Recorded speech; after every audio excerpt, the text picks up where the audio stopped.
दोस्तों, माताओं, बहनों और भक्तों, अभी जो एक बहन जी को आप देख पा रहे हैं, जो ये रोते हुए नजर आ रही है और गुरुदेव अनुदाचार्य जी महाराज के प्रश्न उत्तरी कार्यक्रम में उपस्थित है। दोस्तों, ये दुख भरी कहानी को बता रही है बहन जी ने।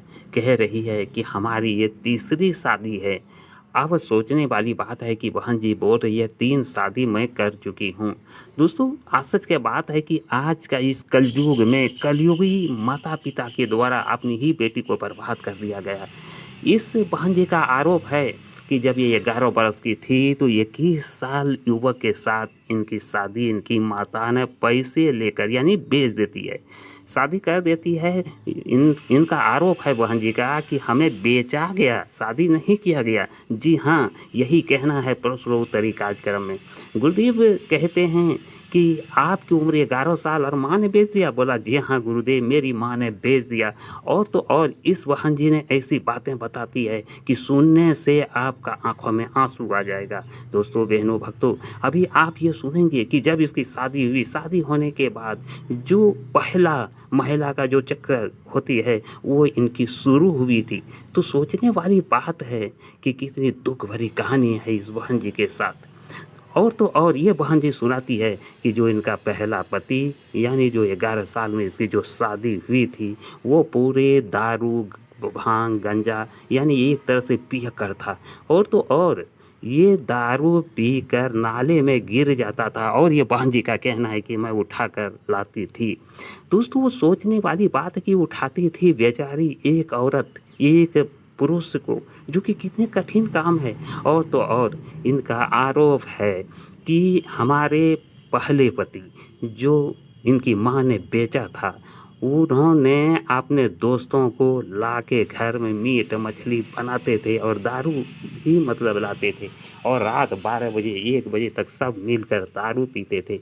तो इस बहन जी की हाल क्या होती होगी। ये बहन जी कहता है कि उस गांव वाले का नज़र में हम गिर चुके थे, क्योंकि हमारे घर में मांस, शराब, ताड़ी, दारू, गंजा ये सारा व्यवहार होती थी, वो भी रात में, जो हमें कितनी शर्मिंदगी महसूस होती थी। शर्मिंदा से हम मर चुकी थी। इस तरह के हमारे पहले पति था।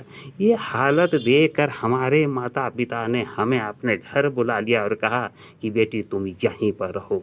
लेकिन दुख और आश्चर्य की बात है कि मैं शादी करना नहीं चाहती थी, लेकिन हमारे माता पिता ने कहा कि पुत्री, तुम्हें एक बेटा जन्म हुआ है, इस बेटे के लिए तुम्हें दूसरी शादी कर लेना चाहिए।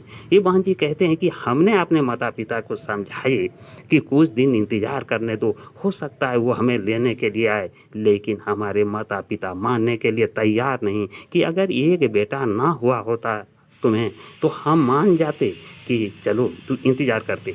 तो गुरुदेव अनुदाचार्य जी महाराज पूछते हैं कि ये पुत्र आपको कितने उम्र में हुई थी। तो दोस्तों, ये बहन जी बताती है कि 16 वर्ष के उम्र में ही हमें पहला बेटा हुआ जो इनके पुत्र के रूप में थे। और इन्होंने जो है मजबूरी में अपने माता पिता के द्वारा दूसरी शादी करती है। लेकिन दुख की बात है, फिर ये आरोप लगाती है बहन जी कि हमारे माता ने दोबारा हमें बेच दिया, यानी पैसे लेकर बेच दिया। अब सोचने वाली बात है, कितनी दुख की बात है कि इनकी माँ ने अपनी ही बेटी को बेच दिया। तो भक्तों, ये हाल है आज के इस कलयुग में कलयुगी माता पिता का हाल कि अपनी पुत्री पर भी दया ना आती हो और अपनी पुत्री को ही बेचने पर विवश होता है।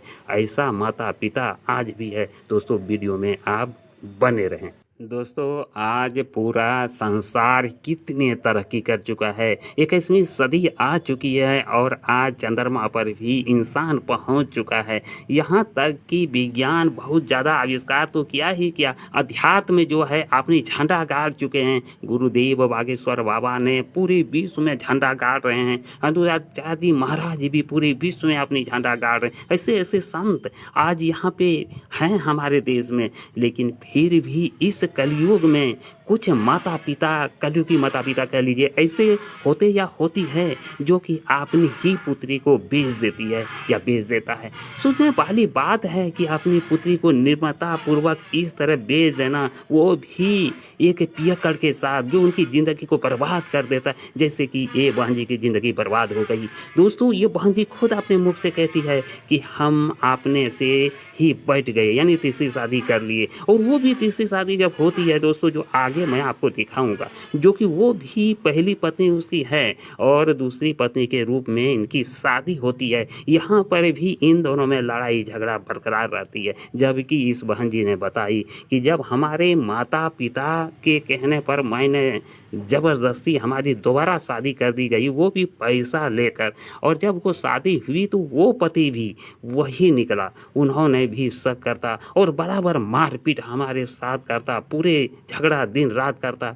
और अंत में जो वो उनको जो पहले पति से जो एक लड़का हुआ था, तो उनका जो है सेकेंड पति ने कहा कि इस बच्चा को हम नहीं रखेंगे। जबकि शादी वक्त में ये वादा किया था, शादी वक्त में ये तय हुई थी कि हम इस बच्चे को रखेंगे। लेकिन दुख की बात है कि कुछ समय के बाद उसका दूसरा पति बदल जाता है और कहते हैं कि हम इस बच्चे को नहीं रखेंगे। जब इस बच्चे को नहीं रखने की बात होती तो ये बहन जी टूट जाती है, दिल से टूटती है और ये दोबारा अपने माता पिता के घर आ जाती है। सोचने वाली बात है कि इसकी माता कैसी है कि ये पहले बेची, दोबारा बेची और फिर तीसरा बार अब ये बेचने की तैयारी कर रही थी कि ये खुद एक ऐसा मनुष्य या ऐसा एक जो है साथी इन्होंने चुन लिया जो कि खुद उसकी शादी पाली हो चुकी है और आज उसकी सौतन, और इनके बीच में भी कहा सुनी होती है। और यहाँ तक पति भी जो तीसरा है ये भी शक कर रहे हैं, ऐसा इस बहन जी का कहना है गुरुदेव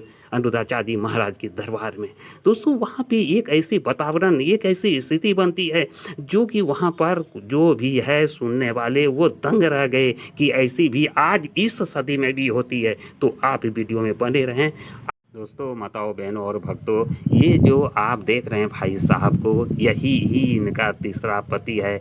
और आपको मैं जानकारी में ये बता दूं कि ये भी पहले शादी कर चुके हैं, इसकी पत्नी भी अभी है। और ये जो बहन जी को आप देख रहे हैं जो तीसरी शादी किए, आपने मन से लव मैरिज कह लीजिए, ये दूसरी पत्नी है। और आज ऐसी नौबत आ गई है कि ये गुरुदेव अनिरुद्धाचार्य जी महाराज को बहन जी कहती है कि हमारे पतिदेव तीसरा ने भी हमारे कोई बात नहीं मानते हैं और हमसे दिन रात झूठ बोलते हैं। तो मित्रों, आप सोचिए भक्तों कि ये आरोप है इस बहन जी का। इसीलिए गुरुदेव अनिरुद्धाचार्य जी महाराज और गुरुदेव बागेश्वर धाम सरकार ने बार बार कहते हैं कि जब आपकी पहली शादी अगर सफल ना हो तो ये आप मान के चलो कि दूसरी और तीसरी क्या पता कि वो सफल हो जाए। आज कुछ ऐसी स्थिति बनती जा रही है इस बहन जी के साथ, और ये बहन जी खुद कह रहे हैं कि हम इस शादी में पहले खुश थे और अब खुश नहीं हैं। जबकि इस भाई साहब का आरोप है कि इसने हमारे पे अखा मखा शक करता है। जबकि इस बहन जी का कहना है कि हम भाड़ा लेकर बाहर में रहते हैं और इसकी पहली पत्नी घर पे।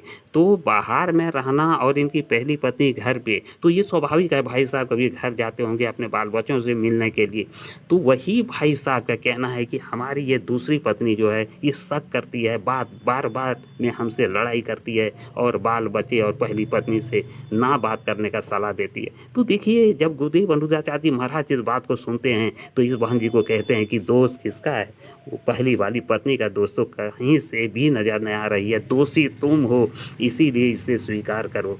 और दोस्तों, एक संदेश देते हैं इस बहन जी को कि चाहे नेंगड़ा लूल्हा काना जो भी हो, आप ये तीसरा तुम्हारा पति है और इसे तुम स्वीकार करो और भगवान के प्रति अपने को समर्पण कर दो और इसी के साथ ज़िंदगी को निभा लो।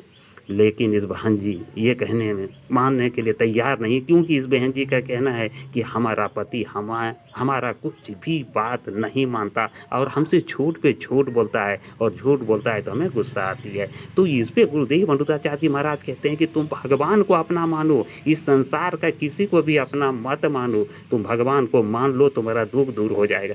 तो ये बहन जी इस बात को नहीं मानते हैं। बाद में गुरुदेव अनिरुद्धाचार्य जी महाराज बहुत ही सरल भाव से भाई साहब को और बहन जी को भी समझाते हैं कि गलती आप दोनों ने किए हैं, इसलिए सज़ा भी दोनों को भुगतनी पड़ेगी। और हम तो यही कहते हैं कि दोनों साथ रहो और मिल के रहो। साथ ही पहली पत्नी पर भी तुम ध्यान दो और बाल बच्चे जो पहले वाले हैं उस पर भी ध्यान दो। जबकि इस बहन जी का कहना है जो सेकंड शादी की है कि हमारे बच्चे जो एक लड़का है उस पर ध्यान नहीं देते। जबकि इस भाई साहब का कहना है 6 बच्चे हैं। तो खैर मित्रों, ये बात अलग है, लेकिन गुरुदेव अनुरूद्धाचार्य जी महाराज ने स्पष्ट कहा है कि तुम दोनों को अपने को भगवान पे समर्पण कर दो और तुम दोनों आपस में प्रेम से रहना शुरू कर दो, इसी में भलाई और कल्याण है। साथ ही इस बहन जी को निर्देश देता है कि अब तुम्हारी उम्र जो है ये नहीं कहता कि तुम तीसरी जगह चौथी शादी कर लो, इसलिए ये तुम्हारा पति जैसा भी है जो भी है इसके साथ रहना स्वीकार करो और कृष्ण कन्हैया के चरणों में अपना समर्पण कर दो। जिस दिन तुम कृष्ण कन्हैया के चरणों में अपने आप को समर्पण कर देगी उस दिन तुम्हारा सारा दुख कष्ट दूर हो जाएगा। तो खैर देखिए आगे बहन जी क्या करते हैं। लेकिन आज एक बात जो सबसे दिल में कसोट खाती है कि इसकी माता और पिता ने इसे बेच दिया, वो भी 11 साल की उम्र में, और वो भी एक पियक्कड़ के साथ जो दारू पीता है। ये बड़ी दुख की बात है और बड़ी सोचने और विचारने वाला बात है कि आज भी ऐसे 21वीं सदी में भी माता पिता हैं। तो मित्रों दोस्तों, हम आपसे यही निवेदन करना चाहेंगे कि इस विषय में आपको क्या कहना है। आप कृपया सा कमेंट लिखेंगे और हम आपका कमेंट का बस दोस्तों, अपने गुरुदेव अगस्त्य बाबा के चरणों में दंडवत प्रणाम करता हूँ। आप सभी को नमस्कार प्रणाम जोहर करता हूँ दोस्तों, और मिलता हूँ अगला ब्लॉग में। तब तक के लिए दोस्तों आप लोगों से विदा लेना चाहूँगा। जय हिंद, जय भारत, जय सीताराम। आप लोग अपना ध्यान रखिएगा, अपने परिवार का ध्यान रखिएगा। साथ ही साथ अगला ब्लॉग तक आप लोग